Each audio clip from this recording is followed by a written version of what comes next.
ठीक है, यहाँ तक हो गया। क्वेश्चन फर्स्ट जो है, what is AutoCAD used for? AutoCAD किस काम में यूज किया जाता है? AutoCAD is computer aided designing. CAD का मतलब क्या होता है? सी मतलब कंप्यूटर, ए मतलब एडेड, डी मतलब डिजाइनिंग। तो CAD is computer aided designing software used to create 2D drawing. किसका में यूज होता है? 2D ड्राइंग और 3D मॉडल है। 3D मॉडल मतलब जिसमें वॉल्यूम दिया गया, ठीक है, यानी लंबाई चौड़ाई के अलावा जिसमें थिकनेस और मोटाई हो उसको हम लोग 3D मॉडल करते हैं। For engineering, architecture, construction and design. Engineering में सारे फील्ड आ गए, सिविल, मैकेनिकल, इलेक्ट्रिकल। आर्किटेक्चर मालूम ही है कि वास्तुकला, कंस्ट्रक्शन जो भी निर्माण हो रहा है उसमें इसका बहुत बड़ा योगदान। नेक्स्ट क्वेश्चन है, what is the default file extension of an AutoCAD drawing? इसका एक्सटेंशन क्या होता है? जैसे वर्ड का क्या होता है? डॉक होता है। एक्सेल का क्या होता है? एक्सएलएस होता है, ठीक है। उसी तरह इसका क्या होता है? DWG, जिसमें ड्राइंग भी होता है, एनोटेशन भी होता है, लेयर्स भी होते हैं, सब कुछ सेम होता है, ठीक है। Next one is, what is the difference between model space and layout space? Model space जो ब्लैक स्क्रीन होता है, इन्फिनिट दिखाता है। क्या दिखाता है? इन्फिनिट दिखाता है। और लेआउट क्या है? जिसमें बॉन्डिंग बॉक्स दिखा रहा है। क्या दिखा रहा है?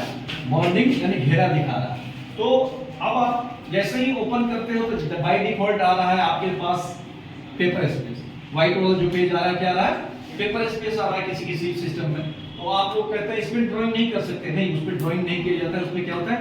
प्रिंटिंग, प्लॉटिंग और पीडीएफ में कन्वर्ट करने के लिए उसका यूज किया जाता है, ठीक है।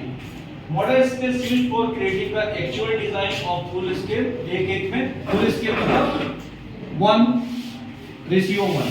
इसका मतलब होता है कि जितना वैल्यू हम स्क्रीन पे दिए हैं उतना ही वैल्यू हमारा जमीन पे, ठीक है। जहाँ काम हो रहा है वहां पे उसका साइज भी सेम है जो हम स्क्रीन पे दिए हैं।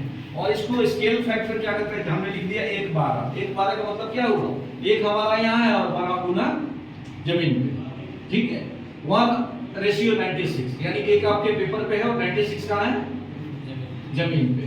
तो उस वैल्यू को हम ना सीधे कैड में ये बेनिफिट हो गया, तो कैड में हम डायरेक्ट हम लोग स्केल दे सकते हैं 1:1। नहीं तो पेज पे काम कर करते थे क्या? A4 साइज पे हमको 40 फीट का प्लान बनाना होता था, तो हम क्या मानते थे?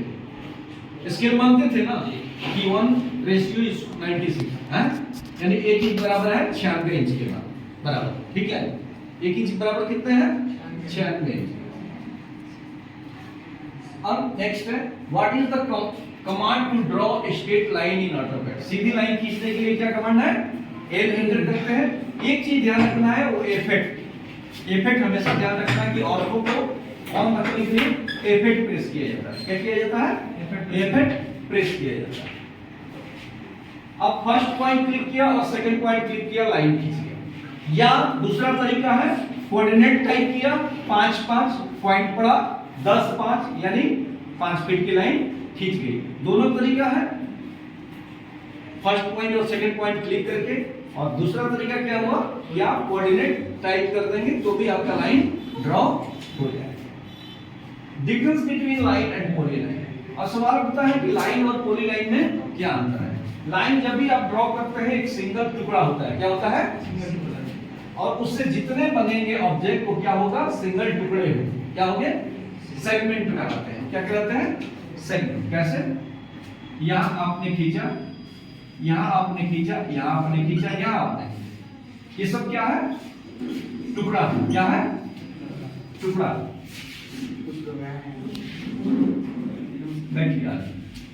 ठीक है, क्या है ये? अलग अलग टुकड़ा है। इसको क्या बोलते हैं हम लोग? सेगमेंट बोलते हैं। क्या बोलेंगे? सेगमेंट। जब यही चीज हम लोग पॉलीलाइन से बनाते हैं तो क्या होता है? ये सारी चीजें आपस में क्या होती है? कनेक्टेड होती है। क्या होती है? सब आपस में जुड़ा हुआ है। यानी सेलेक्ट करेंगे तो एक बार क्लिक करेंगे तो पूरा सिलेक्ट होगा, और इस लाइन पे क्लिक करते तो यही सिलेक्ट होता है, बाकी सिलेक्ट नहीं होता। तो लाइन और पॉलीलाइन में काम करने का मतलब यही होता है कि लाइन से जो ऑब्जेक्ट बनाएंगे वो टुकड़े में होगा, और पॉलीलाइन से जो ऑब्जेक्ट बनाएंगे वो आपस में जुड़ा हुआ होगा। प्लस लाइन से बने हुए ऑब्जेक्ट को 3D में कन्वर्ट करने में दिक्कत होता है, वो सरफेस क्रिएट करता है, सॉलिड क्रिएट नहीं करता है। और पॉलीलाइन से बने हुए ऑब्जेक्ट आपस में जुड़ा रहता है, तो जब इसको 3D में कन्वर्ट करेंगे तो आसानी से हो जाएगा। जाली नहीं बनाएगा, क्या बनाएगा? दीवार बनाएगा, ठीक है, और लाइन को खाली आप अगर एक्सट्रूड करते हो तो क्या बनाएगा, जाली हो जाएगा। अगला कमांड है what is the use of offset command. Offset command क्या करता है, creates a parallel copy of an object at a specified distance. बराबर दूरी पे क्या करता है, पैरेलल कॉपी क्रिएट करता है। क्या क्रिएट करता है, पैरेलल कॉपी क्रिएट करता है।